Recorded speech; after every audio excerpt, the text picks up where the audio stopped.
Redditors who have worked around death, burial. What's your best ghost story?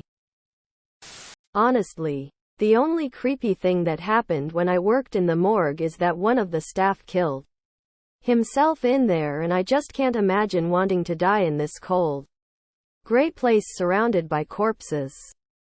During my apprenticeship, I worked at a funeral home said to be haunted by an old funeral director assistant who had a heart attack in the building and died. All he ever did was mess with the chapel lights, and if you called him out something like, "John, the family is coming. Please don't," they would return to normal. Not really sure if I believe it was really haunted, but saying something always fixed the issue, so I kept doing it my entire time there. I used to be a driver for a funeral home corporation. Like, drive the hearse and pick up the bodies. Never had anything creepy happen. A few funny things. A few traumatic things. In general, it was a chill job. However, I did get incredibly uncomfortable one night picking up a man who died at home. He still had the defibrillator leads on his chest and his eyes were closed, which is unusual because the eyes are always open. He just looked like he was asleep or unconscious. Not rigid or pale or anything. I just had this sinking feeling for about half an hour in traffic that he was going to suddenly gasp and wake up in the body bag. Then it hit me. That would be the coolest thing ever.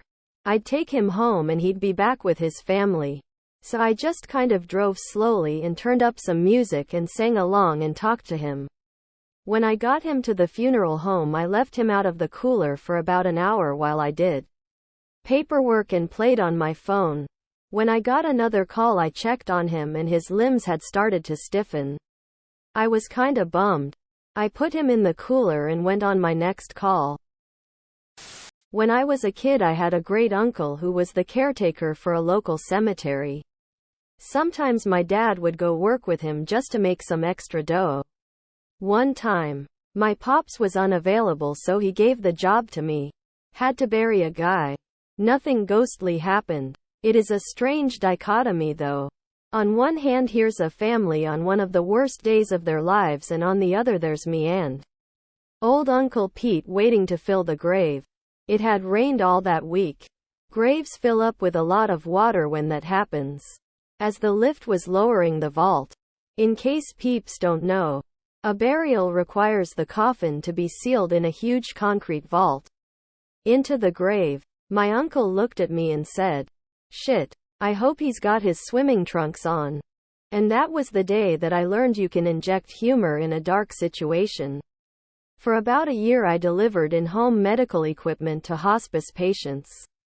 Saw some people in really bad shape. The kind of shape where if it were me I'd be saying, "Y'all need to end me. Show me some goddamn mercy here." I also learned that cancer has a very distinct aroma. The stronger the aroma, the sooner that person would be passing on. I'd be in the middle of a hospital bed setup with an oxygen concentrator and everything else, and I'd be like, "Me or one of the other guys will be back here tomorrow or the day after." And usually that's what would happen. There was a time I pulled up to a residence just to deliver some backup oxygen tanks. A guy probably in his 40s meets me in the driveway and says he's not sure if they're gonna need it. Then he hears his name called from inside, followed by, "He's gone. He's gone." Dude went back inside and I just said, "Call your nurse right away," and I got in my truck and left. The denial some people fall into is tough sometimes. We would have families that'd be like, "Can you park your truck really far away so nobody in the neighborhood knows we have hospice in here? Sorry, it's a shitty time, but no. I sure can't do that." The worst were the children cases. Ugh. I remember one kid. He was maybe 11? His room was just plastered with photos all him with nearly every player on the local NFL team.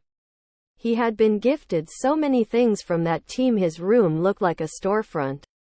I set up his equipment on a Tuesday and an aide was telling me, obviously they know it's terminal, but they're just looking forward to getting him out of the hospital so he can at least be at home for his last few months. I was back by Friday clearing. everything out because the little fella was home a grand total of like 36 hours before he left. Fucking dagger in the heart. His mother was a complete disaster. Walking around the house clutching his framed school photo she had taken off the wall. No ghostly stuff, though. No weird occurrences. No weird noises or anything. Also worked in a hospital when I was younger and would mop and buff the floors in the morgue. The orderlies told me they used to prank new guys by having one of them lay on the table and then jump up at them. Thankfully they never did that to me, haha. Wow, I just rambled way too long.